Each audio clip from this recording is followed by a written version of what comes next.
You know what's crazy? There are motorcycles built 50 years ago that are still running stronger than bikes made last year. I'm talking about machines with 200,000, 300,000, even 500,000 miles on the original engine. No rebuilds, no major work, just oil changes and pure mechanical immortality. In the next 49 minutes, I'm going to take you deep into the world of 15 Japanese motorcycles from the 1970s that refuse to die. These aren't garage queens or museum pieces. These are daily riders that have outlived their owners, survived multiple economic crashes, and are still selling for more today than they cost brand new. And here's the kicker. Every single one of these bikes was built during a decade when Japanese engineers accidentally created engines so overbuilt, so bulletproof, that they literally couldn't wear out. We're talking about a time when Honda, Yamaha, Kawasaki, and Suzuki were locked in a war, not for sales, but for reputation. They couldn't afford a single failure, so they built engines that couldn't fail. Stick around, because number 1 on this list has documented cases of crossing 1 million kilometers. That's not a typo. And I've got the service records to prove it. Number 15. Suzuki GT750. Let's kick this off with the bike they called the Water Buffalo. The Suzuki GT750 was a liquid-cooled triple that nobody saw coming, and honestly, nobody's seen leaving either, because these things just keep running. Picture this. It's 1971. Every manufacturer is building air-cooled engines with fins bigger than dinner plates, hoping to keep cylinder temperatures under control. Then Suzuki walks in with a 2-stroke triple wrapped in a radiator. The motorcycling world thought they'd lost their minds. 2 strokes were supposed to be simple. This was anything but. This 738cc 2-stroke triple was Suzuki's answer to Kawasaki's fearsome H2, but with a twist that would define its legacy: water cooling in an era when most cars didn't even have it. That radical cooling system is exactly why these engines are still purring along today. While air-cooled bikes of the era were cooking themselves to death in traffic, melting pistons and seizing rings, the GT750 stayed cool, calm, and collected. The engine pumps out 67 horsepower at 6,500 RPM and 61.5 lb-ft of torque at 5,500 RPM. It weighs a hefty 524 pounds wet, making it the heavyweight of the 2-stroke world. But here's what matters. That water-cooled design meant consistent temperatures, less thermal stress, and cylinder walls that stayed true decade after decade. The water jacket around the cylinders maintained perfect operating temperature, whether you were stuck in Phoenix traffic or climbing the Rockies. Let me tell you about a GT750 I saw at a vintage rally last year. The owner, a 75-year-old named Mike, bought it new in 1974. He's put 156,000 miles on it. Original pistons, original crank. He showed me his compression test results, within 5% of factory spec, across all 3 cylinders.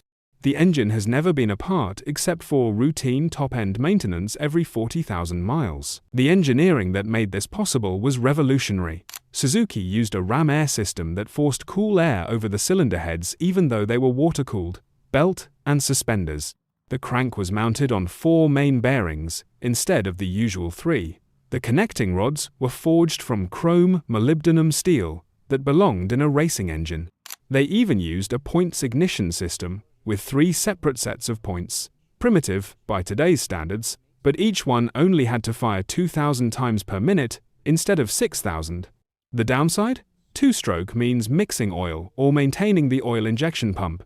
The Suzuki CCI system was advanced for its time, but needs regular attention. Parts for the water pump can be tricky to source, especially the mechanical seal, and if you let it overheat even once, you're looking at potential seizure. But when you find a runner today, it's probably been running since Nixon was president. Clean examples now fetch $8,000 to $12,000, triple what they cost new in 1974 when the MSRP was $1,895. That's not nostalgia, that's recognition of immortality. But if 2-stroke maintenance and premix ratios aren't your thing, wait until you see the 4-stroke twin that defined reliability for an entire generation. Number 14. Yamaha XS650. The Yamaha XS650 might be the most important motorcycle nobody talks about. This parallel twin didn't just last forever, It created the blueprint for every reliable engine that followed. If you've ever wondered why Yamaha engines have a reputation for running forever, thank the XS650. From 1970 to 1985, Yamaha built this 654cc air-cooled twin with one goal: outlast everything else on the road. The engine made 50 horsepower at 7,000 RPM and 30 lb-ft of torque at 6,000 RPM. It used a 360-degree crank that gave it perfect primary balance and featured something revolutionary: horizontally split crankcases that made bottom-end work actually possible for the average mechanic. But the real story of the XS650 starts in 1955. Yeah, you heard that right. The engine design was originally created by DOHC, a German company that designed it for German autobahns, roads with no speed limits, where engines ran flat out for hours. When Yamaha bought the design, they didn't just copy it. They spent 5 years perfecting it, testing it, breaking it, and rebuilding it until it couldn't break anymore. What made these engines bulletproof? Over-engineering on a scale that would make modern accountants weep. The crank was massive, 35mm journals when 30mm would have been plenty. The bearings were oversized and made from materials usually reserved for aircraft engines. The oil pump was designed for an engine twice this size, moving 2.5 gallons per minute at peak flow. Yamaha basically built a 1200cc engine's bottom end and only asked it to handle 650cc of stress. The valve train tells another story of overbuilding. The camshaft was ground from billet steel, not cast like competitors. The rocker arms were forged, not stamped. The valve springs were made from Swedish steel with a life expectancy of 500,000 cycles. That's about 200,000 miles of normal riding. Even the push rods were overbuilt, using seamless drawn steel tubes with hardened tips. XS650 owners routinely report 200,000 miles without opening the engine. There's a documented case of a 1973 XS650 used by a newspaper delivery service in rural Montana. It ran 7 days a week, year-round, in temperatures from -30 to 105 degrees Fahrenheit. When it was finally retired in 2003, it had 347,000 miles on the odometer. The engine had never been rebuilt. It still started on the first kick. The only weakness? The charging system was marginal when new and gets worse with age. The original selenium rectifier was outdated before the bike hit showrooms. But upgrade to a modern regulator, rectifier, a $50 part, and an hour's work, and you've solved the only real problem these had. The points ignition can also be upgraded to electronic for another $100, eliminating the last maintenance item. Today, a good XS650 runs $3,000 to $6,000, and every single one will still be running when your grandkids are shopping for their first bike. The engine has become so legendary that custom builders seek them out specifically, knowing they can chop, extend, and modify the frame while keeping an engine that'll outlast whatever they build around it. Number 13. Kawasaki Z1 Now we're talking about a legend. The 1973 Kawasaki Z1 wasn't just fast, it was built like a bank vault that happened to have 903cc of fury inside. This was the bike that put Kawasaki on the map and made Honda's CB750 look suddenly obsolete. The development story alone is worth telling. Kawasaki had been working on a 750cc4 to compete with Honda when the CB750 launched. Instead of rushing their 750 to market, they went back to the drawing board and said, "Let's make it bigger, stronger, and better in every way." They spent 4 more years developing what would become the Z1, and that extra time shows in every component. This inline-4 made 82 horsepower at 8,500 RPM and 59 lb-ft of torque at 7,000 RPM. It could crack 130 mph when most bikes struggled to break 100. But speed isn't why we're here. We're here because Z1 engines are basically immortal. The bottom end was so overbuilt that racers were later doubling the horsepower on stock cranks and rods without failure. The secret sauce? Kawasaki used plain bearing mains that could handle nuclear war. The crank journals were 35mm in diameter, larger than many car engines of the era. The connecting rods were forged from chrome moly steel and shot-peened for strength. The cam chain was double row, twice as beefy as needed for the stock power output. The cases were ribbed and reinforced like they expected someone to turbocharge it, which people eventually did. The cylinder plating deserves special mention. Kawasaki used an electro-deposited iron plating process they called electrofusion. It created a wear surface so hard and smooth that Z1 cylinders still show the original crosshatch pattern after 100,000 miles. There are engines that have been bored out twice and still have enough meat left for a third overbore. The gear-driven oil pump never fails. It's literally a car oil pump scaled down. The cases never crack, unless you physically drop the bike off a cliff.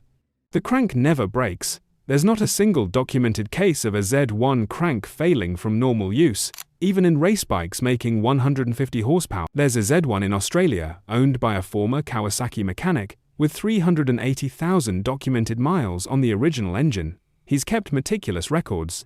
Still makes within 5% of factory power on a dyno.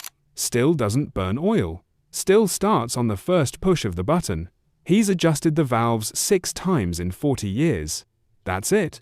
The only thing that kills these engines is neglect or ham-fisted modification. Keep oil in them, adjust the valves every 15,000 miles, and sink the carbs occasionally.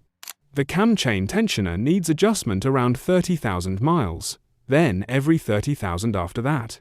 For an engine making this much power in 1973, that's basically maintenance-free. Today, clean Z1s command $15,000 to $25,000. With perfect examples reaching $35,000.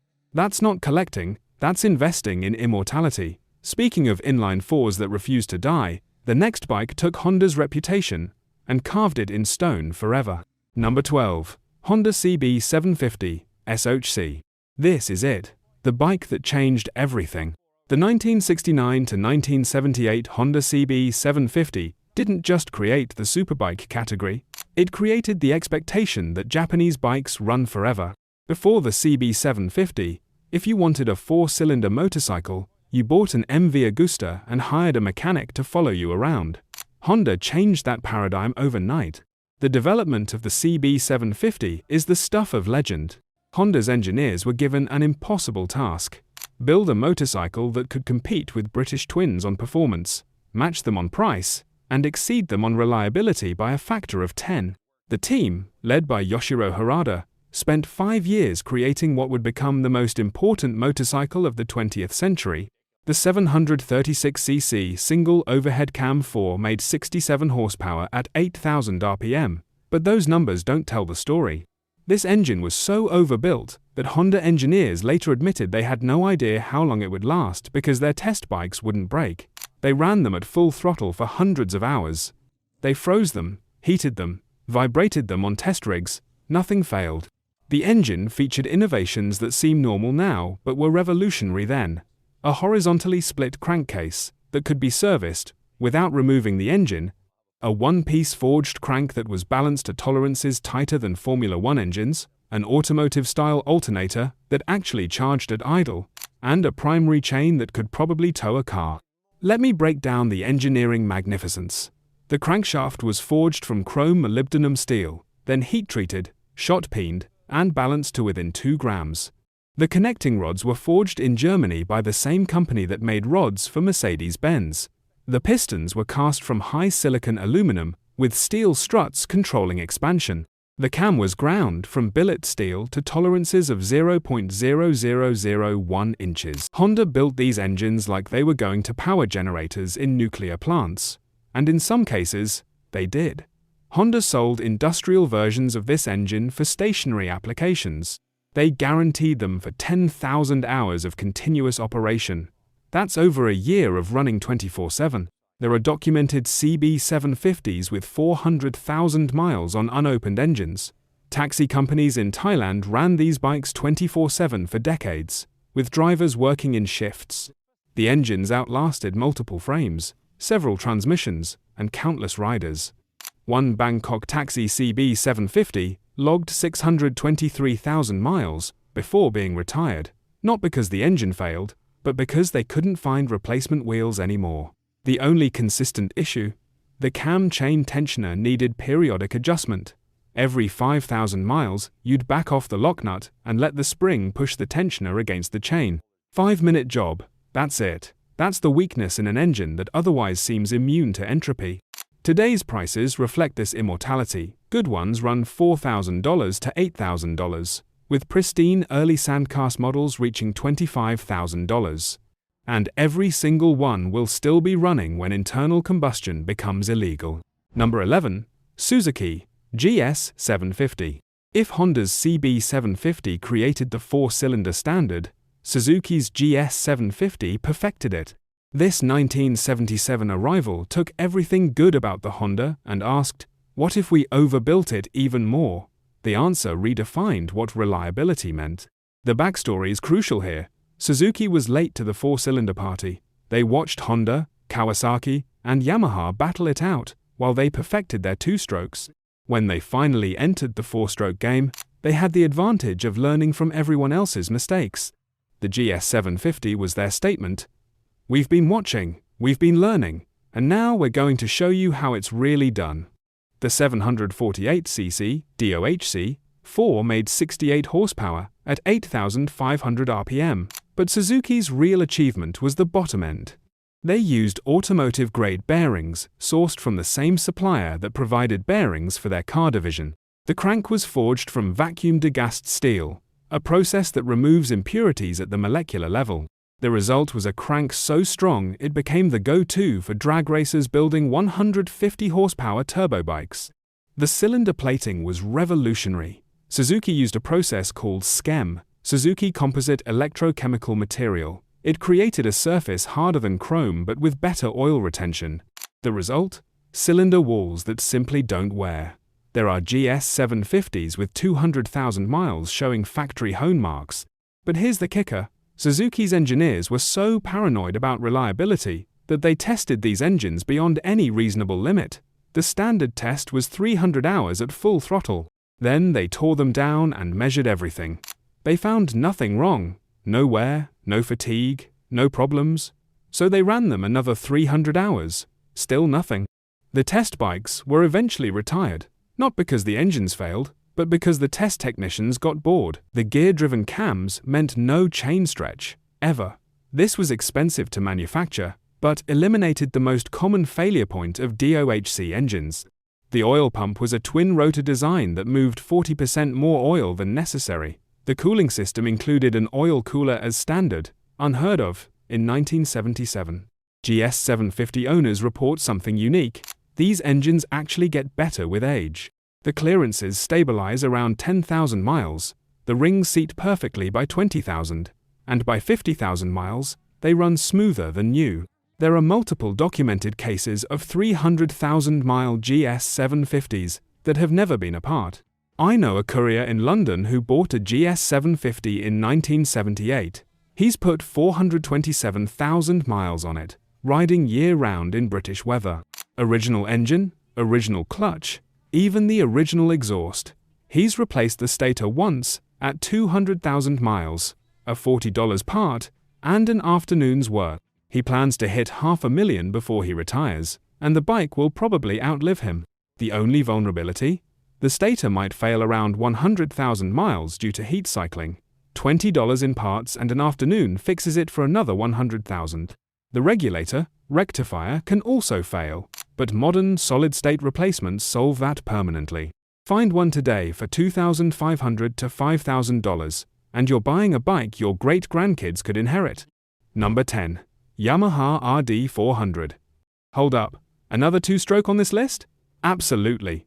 The Yamaha RD400 proved that even high-strung engines could last forever if built right. This was the bike that made Yamaha's racing department nervous, because privateers were beating factory teams with basically stock engines. This 398cc parallel twin screamer made 44 horsepower at 7,500 RPM and weighed just 382 pounds wet.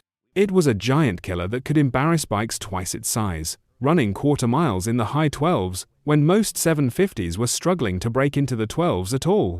But unlike most 2-strokes that self-destructed in pursuit of power, the RD400 just kept singing its high-pitched song decade after decade. Yamaha's secret? They built the bottom end like a 4-stroke. The crank rode on massive ball bearings that were specified for 500 hours of racing. The connecting rods were forged from chrome moly steel and shot-peened for strength. The cases were pressure-cast aluminum with reinforcing webs that looked like they belonged on a locomotive. They also used exhaust port bridging that kept ring wear minimal, and chrome bore plating that still looks perfect after 100,000 miles. The real magic was in the porting. Yamaha spent 3 years developing the port timing and shapes. They used a 7-port design that spread the thermal load and reduced ring flutter. The exhaust ports were bridged to support the rings as they passed over, preventing snagging and wear. The intake ports were angled to create a swirl pattern that improved combustion and reduced carbon buildup. RD400s became the backbone of club racing for a reason. They could be thrashed mercilessly and keep running. There are documented race bikes with 60,000 racing miles on stock bottom ends. Street bikes with careful owners have crossed 150,000 miles on original engines. The key was proper premix or maintaining the auto lube system and letting the engine warm up properly. There's an RD400 in New Zealand that's been used for dispatch work since 1979. It's covered 186,000 miles in all weather. The owner has rebuilt the top end 3 times, about every 60,000 miles, but the bottom end has never been touched. It still makes 42 horsepower on a dyno, still wheelies in second gear, and still sounds like an angry swarm of bees. Yes, you need to mix oil, or maintain the oil pump. Yes, they're thirsty. Expect 35 mpg if you ride it hard. But these engines are so robust that performance shops still build 70 horsepower versions on stock cases and cranks. The bottom end can handle double the stock power without modification. Today's values reflect this: $4,000 to $8,000 for clean ones, and climbing every year as people realize these aren't fragile 2-stroke time bombs, but properly engineered machines. If you're finding value in this deep dive into mechanical immortality, hit that subscribe button. We're building a community of riders who appreciate engineering excellence over electronic excess. Plus, you don't want to miss what's coming at number 1. Number 9. Honda Good Luck 1000 Goldwing. Before the Goldwing became a 2-wheeled luxury yacht, it was something completely different. A naked sport tourer with an engine designed by absolute madmen. The 1975 Good Luck 1000 was Honda saying, "Let's build something so complex that nobody will believe it works, then make it run forever just to prove a point." The development of the Good Luck 1000 is a story of engineering ambition gone wild. Honda's design team, fresh off the success of the CB750, was told to create something that would make the motorcycle world forget every other bike existed. Their solution? A 999cc, water-cooled flat 4, with shaft drive. In 1975, this was like landing a spacecraft in a world of biplanes. The engine was literally an engineering flex. Water-cooled when most bikes were air-cooled, 4 carburetors when twins were common, shaft drive when chains were universal, and a flat 4 configuration that nobody had successfully used in a motorcycle. The engineering team later admitted they chose the flat 4 layout, partly because it was the hardest thing they could think of. They wanted to prove Honda could build anything. But here's the thing, they didn't need to. These engines just didn't break. Honda built this Boxer 4 with automotive-grade everything. The cases were ridiculously thick, 15 mm in stress areas when 10 mm would have been plenty. The heads were massive aluminium castings with sodium-filled valves for better heat dissipation. The cooling system was sized for an engine making twice the power. The shaft drive eliminated chain maintenance forever. The oiling system deserves special mention. Honda used a wet sump with a capacity of 3.5 quarts, more than many cars. The oil pump was a trochoid design that maintained pressure even at idle. Oil galleries were drilled to reach every bearing surface with filtered oil. There was even an oil pressure warning light, revolutionary for 1975. Good luck. 1000 owners have a saying: change the oil, adjust the valves, ride to the moon. There are multiple documented million-mile Good Luck 1000s, not kilometer, miles. A Good Luck 1000 in Germany, used by an Autobahn commuter, logged 1.3 million kilometers before the owner died. The bike was still running. His son continues to ride it. The complexity that scared mechanics? Turns out it was all in service of simplicity. Once you learned the valve adjustment procedure, Admittedly complicated with shims under bucket tappets, these engines needed almost nothing. The water cooling kept temperatures perfect. The shaft drive never wore out. The flat-4 balance meant no vibration to shake things loose. The electrical system was another revolution. Honda used a car-style alternator that produced 300 watts, enough to run heated grips, extra lights, and still charge the battery. The ignition was dual points, but with a backup system, if one failed, the engine would still run on 2 cylinders, getting you home. Today, good luck 1000s run $2,000 to $5,000, making them the cheapest ticket to mechanical immortality. They're complex, yes, but complex in the way a Swiss watch is complex. Everything works together in perfect harmony. Number 8. Kawasaki KZ650. While everyone was watching the Z1, Kawasaki quietly built something even more bulletproof, the KZ650. This middleweight inline-4 became the cockroach of motorcycles, utterly unkillable, completely unloved, and absolutely everywhere. The KZ650 was born from Kawasaki's race program. They needed a 650 for production racing, so they basically shrunk the Z1 engine, keeping all the good stuff. The 652cc engine made 64 horsepower at 8,500 RPM, but Kawasaki built it with Z1 grade components. Same bearing quality, same over-engineered bottom end, same refusal to wear out. But with less power stress, these engines lasted even longer than their big brothers. The genius was in the details. Kawasaki learned from every Z1 that came back for service and fixed the few weak points. Better cam chain tensioner with an automatic adjuster, improved oil pump with higher volume at low RPM, and slightly looser tolerances that actually improved longevity by allowing better oil flow. The camshaft was now supported by 5 bearings instead of 4, eliminating flex and wear.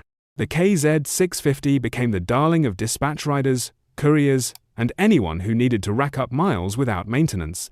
There are documented London dispatch bikes with 400,000 miles on original engines, running in all weather, maintained with nothing but oil changes and occasional valve adjustments. I talked to a former dispatch rider who put 385,000 miles on a KZ650 between 1978 and 1995. He rode it year-round in London weather, averaging 100 miles a day. The maintenance log is hilarious in its simplicity. Oil changes every 2,500 miles, valves adjusted every 10,000, cam chain tensioner checked every 20,000. That's it. The engine never failed, never smoked, never gave trouble. He sold it running to another courier, who added another 100,000 miles. What made them immortal? The cases were beefed up around the main bearing journals. The transmission got stronger, dogs on second gear, a Z1 weak point. The clutch was upgraded with stronger springs and better friction materials. Every weak point from the Z1 was addressed, creating an engine that simply couldn't fail. The best part? Nobody collects them. They're not sexy, not fast, not historically significant. You can find running KZ650s for $1,500 to $3,000, and every single one has another 100,000 miles in it. It's the best kept secret in vintage motorcycling. Number 7. Suzuki GT380. The middle child of Suzuki's two-stroke triples might be the most underrated engine of the 1970s. While the GT750 got the glory and the GT550 got the sales, the GT380 got the perfect balance of everything. This was Suzuki's stealth reliability champion. This 371cc air-cooled triple made 38 horsepower at 7,500 RPM and weighed just 392 pounds. But those modest numbers hide the truth. This engine was virtually indestructible. Suzuki used the same bottom-end architecture as the GT750, but without the complexity of water cooling. The result was an engine so simple and robust that they became the training bikes for an entire generation. The engineering story is fascinating. Suzuki's engineers were told to create a mid-size two-stroke that could survive anything. They started with the GT750's bottom-end design but improved it. The crank rode on 4 main bearings, with an additional support bearing in the clutch basket. The connecting rods were identical to the GT750's, massive overkill for the smaller displacement. The cases were pressure cast with extra ribbing for strength. The ram air system deserves special attention. Suzuki created ducting that forced cool air directly onto the cylinder heads at speed. This simple system reduced cylinder head temperatures by up to 50 degrees Fahrenheit at highway speeds, dramatically improving reliability. The fins on the cylinders were designed using wind tunnel testing, a first for a mid-size motorcycle. Riding schools ran these things into the ground. Except they couldn't. The engines just kept running. Drop it? No problem. Forget to mix oil for a tank? It would forgive you once. Over-rev it? The heavy crank would smooth everything out. These engines were engineered to survive rider abuse that would kill any other two-stroke. There's a GT380 in Japan with 280,000 kilometers on the clock. Original engine, original exhaust, still pulls cleanly to redline. The owner claims he's changed the spark plugs twice and rebuilt the top end once at 150,000 kilometers. The bottom end has never been touched. It still makes 36 horsepower on a dyno, within 5% of new. The parts situation is excellent. The ram air system was used across multiple models. The ignition components interchange with the millions of GT185s and GT250s Suzuki built. Even the pistons are still available new from Suzuki. This is a vintage bike you can actually maintain without selling a kidney. Find one today for $2,000 to $4,000, and you're buying the two-stroke equivalent of a cockroach. It'll survive nuclear war and keep running. Number 6. Honda CB500 and 554. While the CB750 got the headlines, Honda's CB500 and CB554s got the job done. These might be the most overlooked bulletproof engines of the entire decade. They're the motorcycling equivalent of that reliable friend who never lets you down but never gets invited to the cool parties either. The backstory is pure Honda pragmatism. They realized not everyone needed or wanted a 750. Some riders wanted four-cylinder smoothness without the weight, cost, or insurance premiums. So Honda created a scaled-down version that accidentally became more reliable than the original. The 498cc, later 544cc, inline-4, made 48 to 50 horsepower at 9,000 RPM, but Honda built them with the same obsessive quality as the flagship. The result was an engine that courier companies, commuters, and cafe racers have been unable to kill for 5 decades. The engines used roller bearing cams, later changed to plain bearings that were even more reliable, gear-driven oil pumps, and the same bulletproof bottom-end architecture as their bigger brothers. The engineering philosophy was beautiful in its simplicity. Honda's team took the CB750 design and asked, what if we remove 25% of the displacement but keep 100% of the strength? The crank journals remained massive. The cam chain was the same heavy-duty double-row unit. The transmission gears were only slightly smaller. They basically built a CB750 bottom end and put smaller pistons in it. CB500 and CB550 owners have a running joke. The engines outlast everything else twice. Frames crack from fatigue, tanks rust through from ethanol gas, seats disintegrate from UV exposure, but the engines keep running. There are documented cases of 250,000-mile engines that have never been opened, still making factory compression, still pulling strongly to redline. A motorcycle magazine in 1978 bought a used CB550 with 50,000 miles to use as a test hack. They thrashed it mercilessly for 3 years, never changed the oil properly, ignored valve adjustments, and basically tried to kill it. At 127,000 miles, they finally pulled the engine apart. The crank bearings still had visible factory markings. The cam lobes showed no measurable wear. The cylinder bores were still within factory spec. The only consistent issue was cam chain noise. After 50,000 miles, a $30 tensioner and 30 minutes fixes it for another 50,000. The charging system was also marginal, but a modern regulator, rectifier, solves that permanently.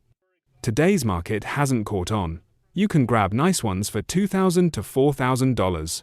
That's criminal for an engine that'll outlive your grandchildren. These are the sleeper hits of the vintage market, and prices will eventually reflect their true worth. Number 5. Yamaha XS1100. Yamaha looked at the inline-4 wars and said, what if we just built a battleship? The XS1100 was their answer, 1,101 cc of overbuilt madness that accidentally became immortal. This wasn't just a motorcycle, it was Yamaha's engineering department showing off. The development story is typical Yamaha. They were late to the liter bike party, so they made sure they got it perfect. The XS1100 was in development for 6 years. 6 years! During that time, they tested everything to destruction, then rebuilt it stronger. The result was an engine that simply couldn't wear out. This shaft-drive touring monster made 95 horsepower at 8,000 RPM and weighed 600 pounds wet. But Yamaha built the engine like it was going in a truck. Massive bearings that were specified for 500,000 cycles, gear-driven everything to eliminate chain stretch, and cylinder walls thick enough to use as bank vaults. The cases were so overbuilt that racers later turbocharged these engines to 180 horsepower on stock internals. What's the secret? Yamaha used a 5-valve head design, 3 intakes, 2 exhausts. This reduced stress on each valve, improved flow, and allowed for better combustion chamber design. The valves were smaller and lighter, reducing stress on the valve train. The cam lobes could be less aggressive while still flowing more air. Everything about the design reduced stress and improved longevity. The oiling system was magnificent.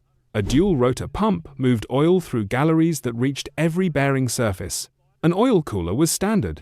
The oil capacity was 4.5 quarts, more than many cars. The filtration system used a car-type spin-on filter that actually cleaned the oil, instead of just straining out rocks. The XS1100 became the transcontinental weapon of choice for iron butt riders. These lunatics would ride 1,000 miles in 24 hours, day after day, year after year. The bikes never complained.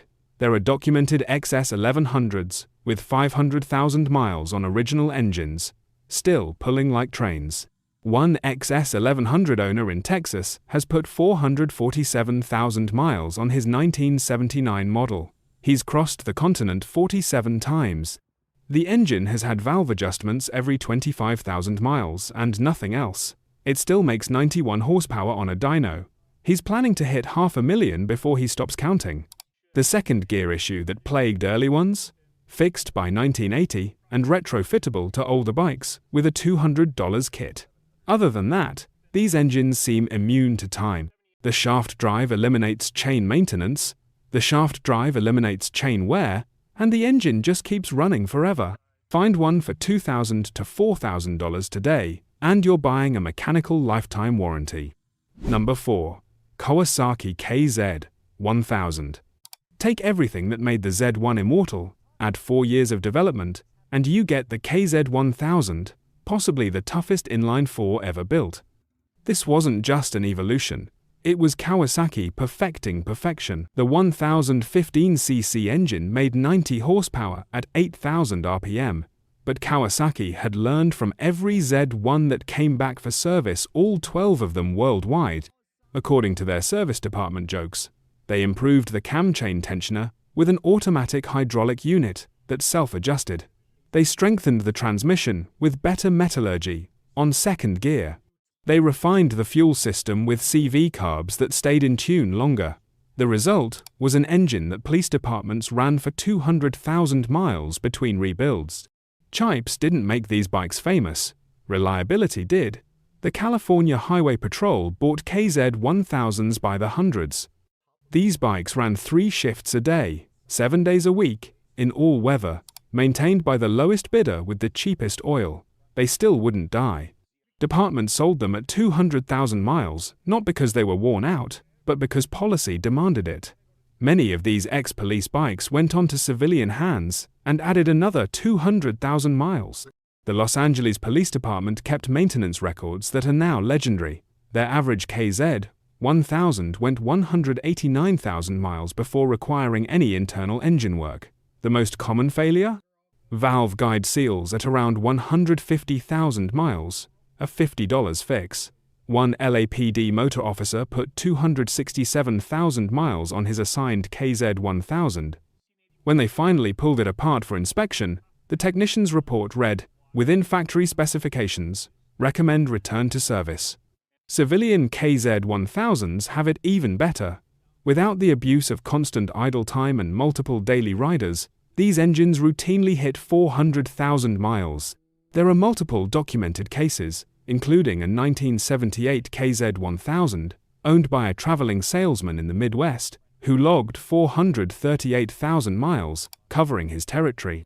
Original engine, original transmission, even the original clutch plates. The best part? Everyone wants a Z1 for its collector value, so KZ1000s fly under the radar. $3,000 to $6,000 buys you an engine that'll outlive civilization. It's the bargain of the century for anyone who actually rides their bikes. Number 3. Honda CBX. Honda's 6-cylinder CBX wasn't just an engineering exercise, it was a statement. We can build anything, and it'll run forever. This was Honda's moonshot.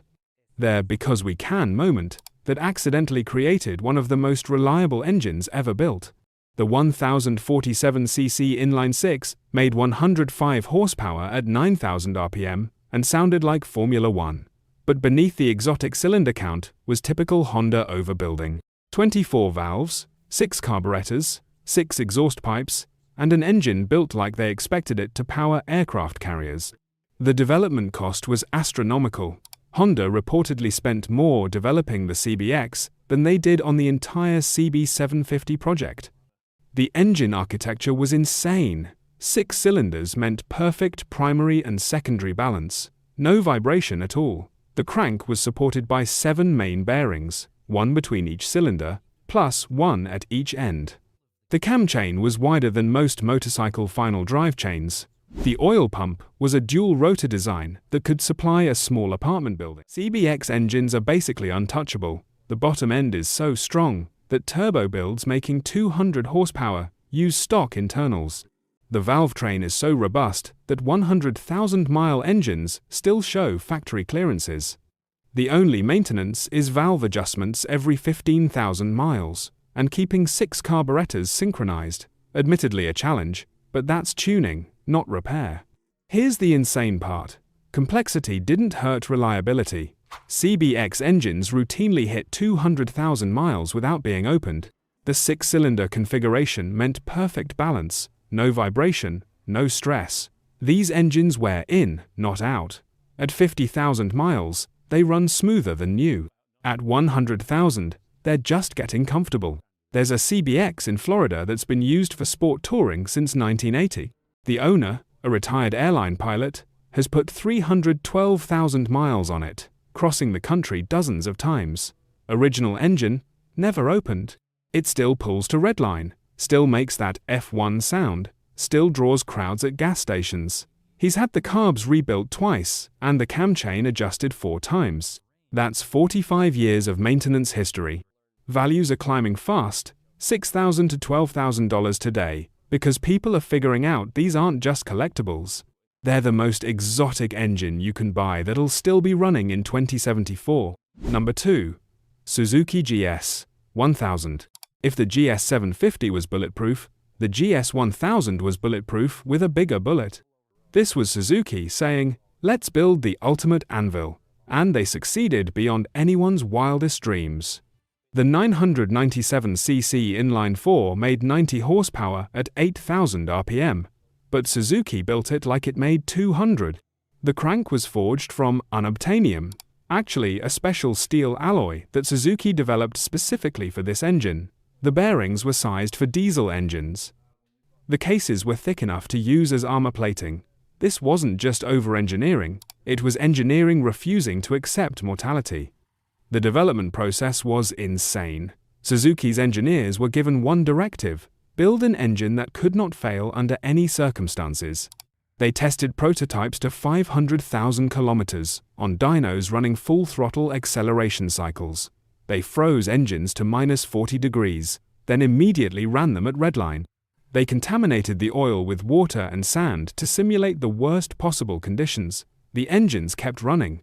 GS1000 engines became the default for endurance racing.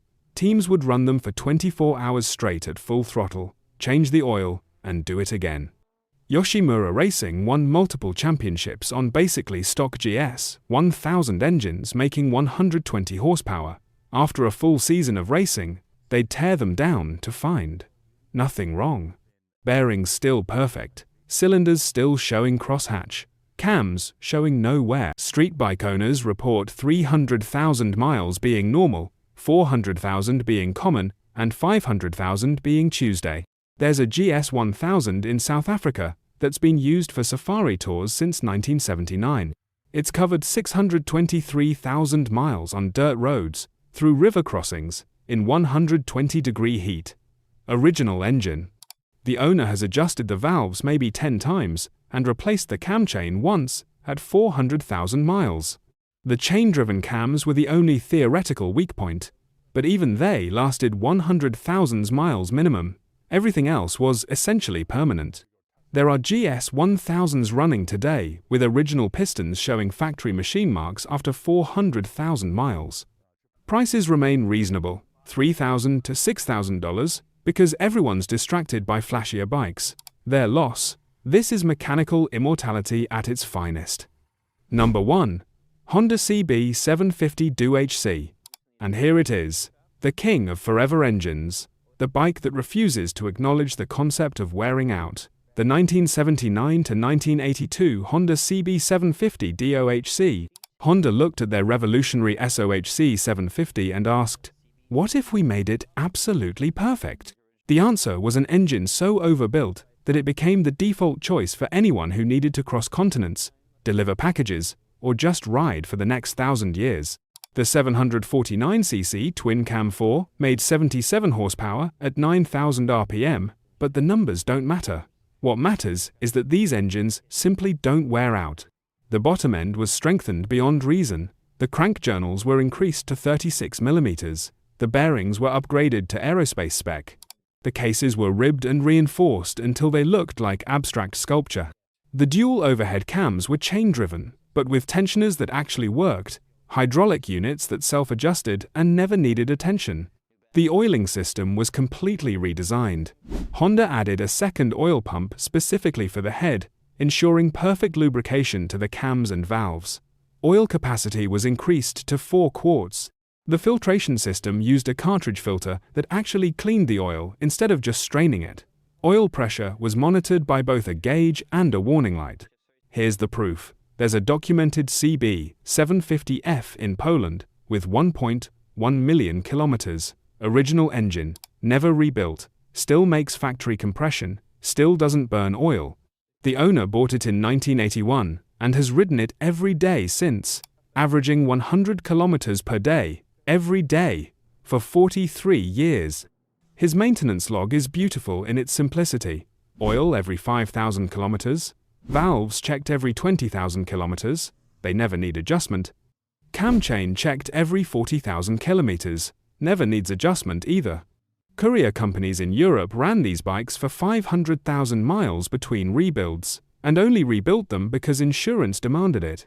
The engines weren't tired, they were just getting comfortable.